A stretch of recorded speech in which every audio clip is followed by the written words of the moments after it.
Voilà, c'était une semaine où on a rappelé justement qu'il était nécessaire de prévenir, d'être suivi et puis surtout aussi de connaître les gestes d'urgence. Et dans une ville qui a une population âgée supérieure à la moyenne nationale, c'est vraiment quelque chose qu'il faut en permanence rappeler et sensibiliser tout le monde.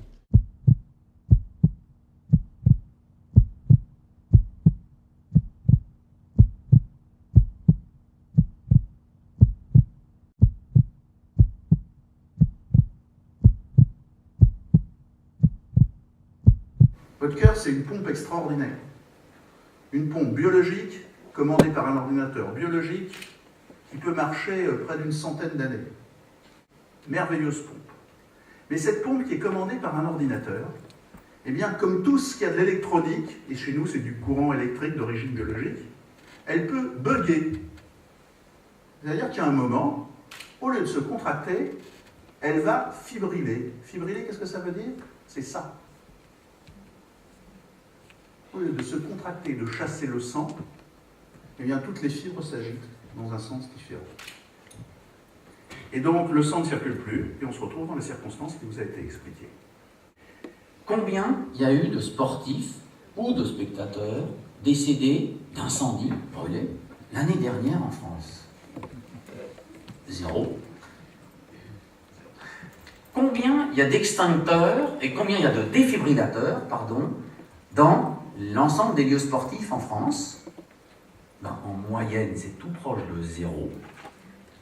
Et combien il y a eu de morts subites dans une enceinte sportive l'année dernière en France? Plus de 500. Voilà, je vous laisse réfléchir à cette comparaison et je repasse la parole au professeur Carly. Voilà. Pour prévenir les pathologies qui mènent à l'arrêt cardiaque, eh bien, il faut faire une prise en charge active de ces facteurs de risque, c'est-à-dire choisir de ne pas fumer ou d'arrêter de fumer, choisir de surveiller l'alimentation, et en l'occurrence l'équilibrer, et troisième point, pratiquer régulièrement une activité physique.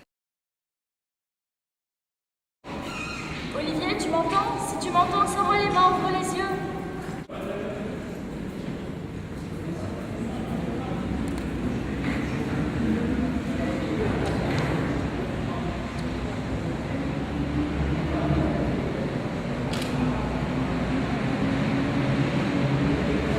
Vous avez un téléphone? S'il vous plaît, faites le 15.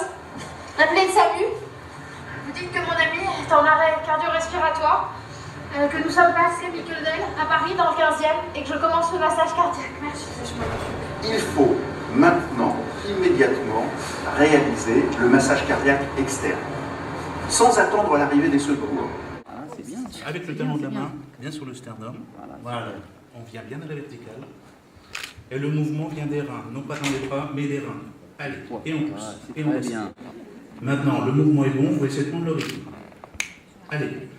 Allez, 1, 2, 3, 4. L'important, j'insiste bien là-dessus, c'est un rythme de 30 compressions à une fréquence de 100 compressions par minute. Ce qui nous permet d'entretenir le cœur et de faciliter la défibrillation et faciliter l'intervention du défibrillateur, de la machine. Nous arrivons au troisième geste. Vous avez appelé, vous avez commencé à masser, vous avez fait 80% du travail et maintenant, vous allez utiliser le défibrillateur. Ce défibrillateur, c'est un petit ordinateur, très simple. Et cet ordinateur, il va lui-même savoir ce qui se passe à l'intérieur du cœur et si donc il y a un bug électrique et s'il faut envoyer le choc pour faire repartir le cœur du bon côté. Il fait tout le travail. Et en plus, il vous dit quoi faire. Appliquez fermement l'électrode sur la poitrine nue du patient.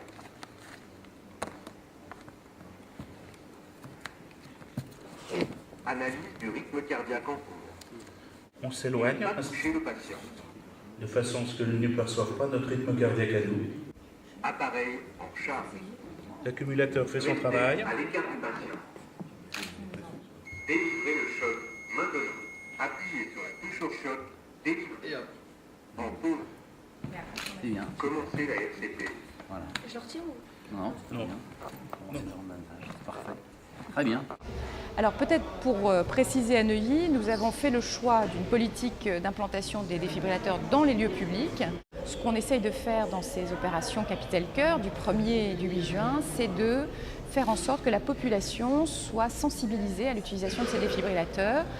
C'est tout l'objet de ces formations courtes, qui sont d'une trentaine de minutes, qu'on a organisées sur le parvis de l'Hôtel de Ville le dimanche 6 juin et qui continueront à être proposées par la Croix-Rouge en partenariat avec la Protection civile. Et une fois de plus, je répète, effectivement, essayer de pallier, en tout cas, le temps entre le moment où on identifie un arrêt cardiaque sur la voie publique et l'arrivée des secours qui, heureusement en France, est extrêmement rapide. Donc c'est ce temps qui est vital pour la victime et c'est ce temps qui va faire qu'on va sauver des vies.